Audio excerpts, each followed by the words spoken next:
How blockchain technology is supporting Ukraine and Russia by bidding on virtual Russian stocks.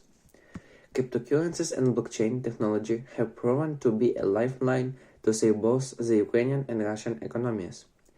Digital currencies donations have helped fund Ukraine army, boosted relief efforts and will help the country rebuild.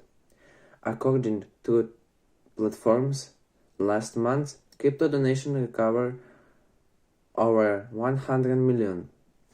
But crypto donations are not the only way blockchain technology is helping those affected by the war.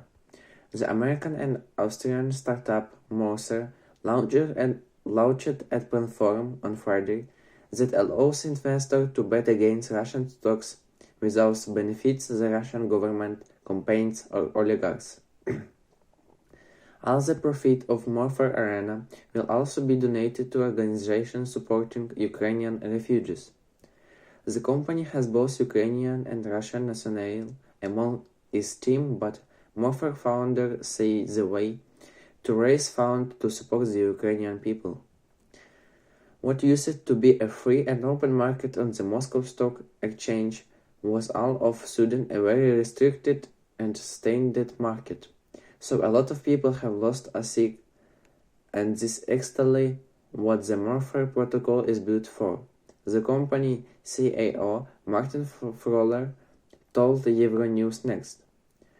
He said it works through a peer-to-peer cryptocurrency smart contract to Polygon blockchain. Users deposit USD coin, a digital stablecoin that is patched to the dollar, into the platform and in return own a part of total staking pool. People from all over the world can then place bets on the price development on the stocks in campaigns like Russia Gas Giant Gazprom. The underlying stock of the company is never traded, so Gazprom is whichever company in the question will not benefit. It's really just people who are interested or who have an opinion about what our price of gas is going to do next. They bet in a zero-sum game against everyone else, and whoever makes the better prediction ends up winning, said Froller. Anyone who has access to a smart contract platform can use it so really democratic and against in the way. The company says it's also creating avenues of the successfully of many Russians who have lost their life saving due to recent economic sanctions imposed on the country. My key argument is you really only own what you hold a blockchain because they cannot be taken away from you. Every other asset that you own or things you own can be taken away from you. Gold has been confiscated, stock can be confiscated, and the Russian Central Bank now has to learn that half of the foreign currency reserves they actually don't own because they were just taken away. It must be noted, the cryptos are not free from risk and prices can be highly volatile. On Friday, Bitcoin dropped as much as 11%, Ether slumped 9%, and other altcoins followed that into a rut. Hackers have also stolen large sums from blockchain network. However, blockchain technology could help those in conflict regions, where market may not be accessible. We are entering into a new area of the protect. People are actually losing rights, and we believe the market should be open to anyone elect of their country or bids or resigned because effectively participation in capital market is the only way to build up to reserve wealth.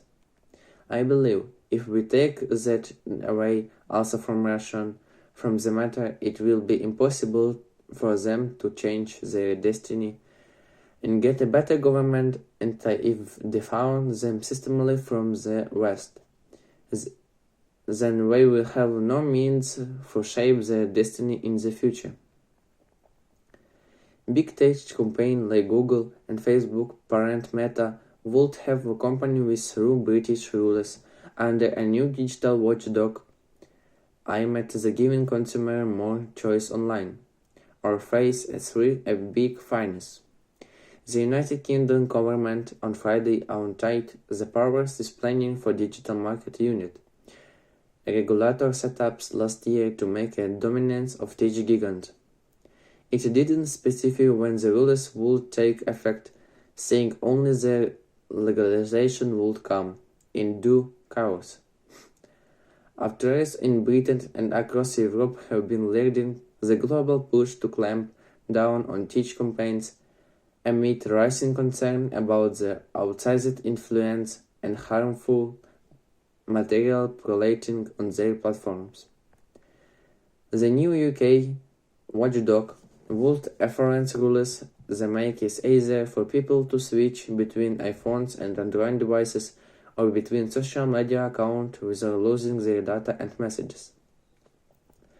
The government digital department says smartphone users will get a widened choice of search engine and more control over the data is used. Each campaign would have a warm small campaigns that do much of their business online about changing to the algorithm that could affect their web traffic and revenue. The watchdog also would get the power to solve pricing disputes between online platform and news publisher to ensure media campaigns get paid fairly for their government, the government said. Tech campaigns would face fines worth up to 10% of their annual global revenue for breaking the rules, which for the biggest campaign would amount to billions of dollars. Google and Meta did not respond immediately to requests for comment. The UK rules are on top and separate online successfully law that its work, which will give anonymous trolls and setup equipped to digital platform to make down illegal material like posts involving child abuse or terrorism. The European Union has similar laws in the pipeline. The 27-nation Block Digital Service Act will require big tech companies to police their platforms more strictly for harmful or illegal content and service, while its Digital Markets Act is aimed at reining online gatekeepers, both threatening big fines for violation. On Tuesday, the Tesla boss announced and 19 investors were backing his push, including 5 from across Silicon Valley, the cryptocurrency world at Wall Street. The largest amount came from the Oracle co-founder and Tesla board member Larry Ellison with $1 billion. Other investors include crypto exchange platform Binance, a Saudi prince, and Venture Capital, for which has backed and tech companies such as Apple and Google.